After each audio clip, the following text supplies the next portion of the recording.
The HTC U Ultra may have been a lackluster device, but that didn't stop HTC from coming back in the game with a new smartphone called the HTC U11, which packs in top-of-the-line specifications and a unique squeeze functionality.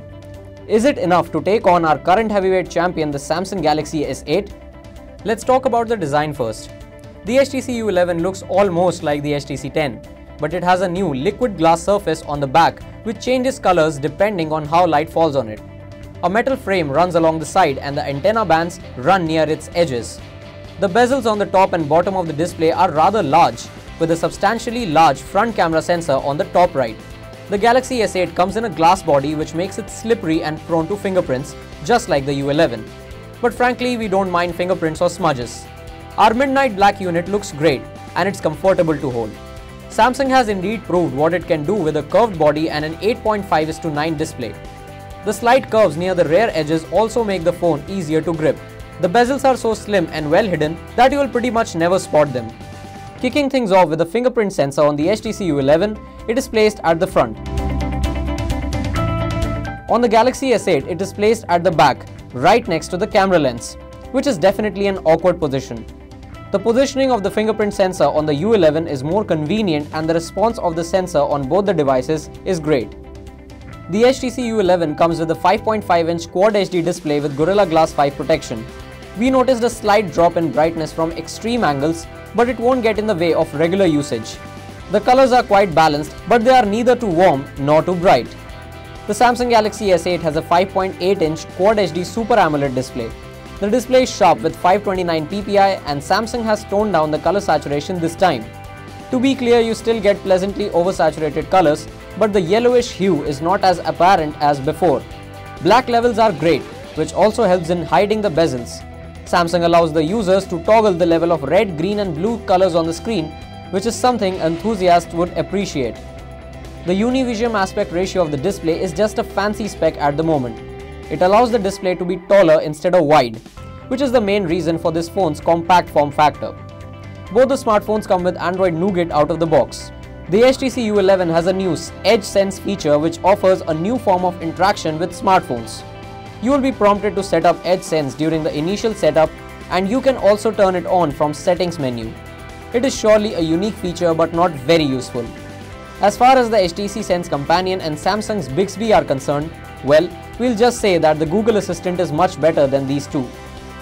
Moving to the camera, HTC has made a big deal of the fact that the U11 scored 90 out of 100 on the DxO Mark, which makes it better than the camera on Google Pixel. The U11 can take incredible photos in both daylight and low light conditions. White balance, colors and details are spot on, and noise levels are kept under check in low light. The phone is capable of some of the sharpest photos in low light. On the other hand, the U11 tends to create flares of the light sources when shooting at night. That can be a big issue when shooting in restaurants or clubs. Also, white balance is sometimes off when shooting indoors. This is evident in the shot you see right now, where the card table mat is supposed to be a lighter shade of green. The 12-megapixel camera on the Galaxy S8 uses a Sony IMX333 sensor with f1.7 aperture this time and the same dual-pixel technology we saw last time. It's pretty much the same camera, except Samsung says it has improved the algorithms behind the camera this time. The focusing speeds have increased from its predecessor. The camera produces sharp, bright and pleasantly oversaturated colors. In this image, we can see that the Galaxy S8 produces warmer colors, but the HTC U11 is closer to the source and it can outperform the Galaxy S8 at times.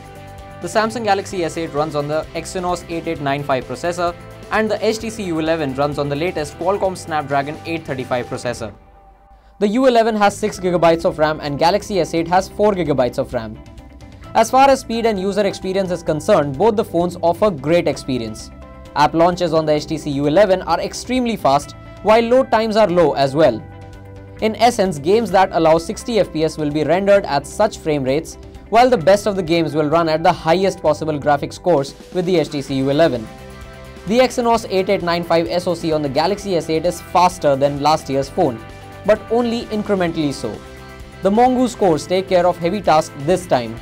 There are 4 of them clocked at 2.5 GHz, while the Cortex A53 cores handle the simpler task clocked at 1.7 GHz. We did see some UI lags on the Galaxy S8, but nothing that will hamper your experience. The GPU also does well. Samsung chose a Mali G7 MP20 which manages to clock up 60 frames per second in games that allow it. We found steady 60 frames per second rates on various games like Asphalt 8 and WWE Champions. For those who love numbers, here are the benchmarks.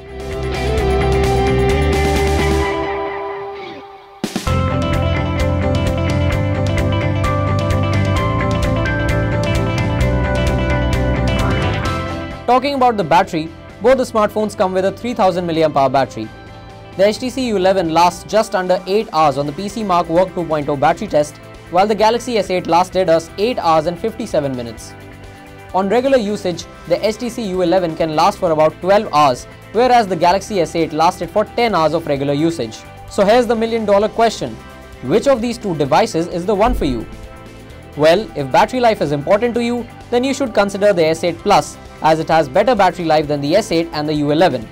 But apart from that, it's nearly a tie. Both the smartphones have state-of-the-art specs, so performance is not an issue. The camera on both the devices is great, although we think that the S8 wins by a hair. Either case, you can't go wrong if you pick up either. We think that the design of the S8 is better and the curved screen has more functions than the HTC U11's squeeze feature, but like we said, both the phones offer so much that you cannot go wrong with either. Thanks for watching this video and don't forget to smash that like button.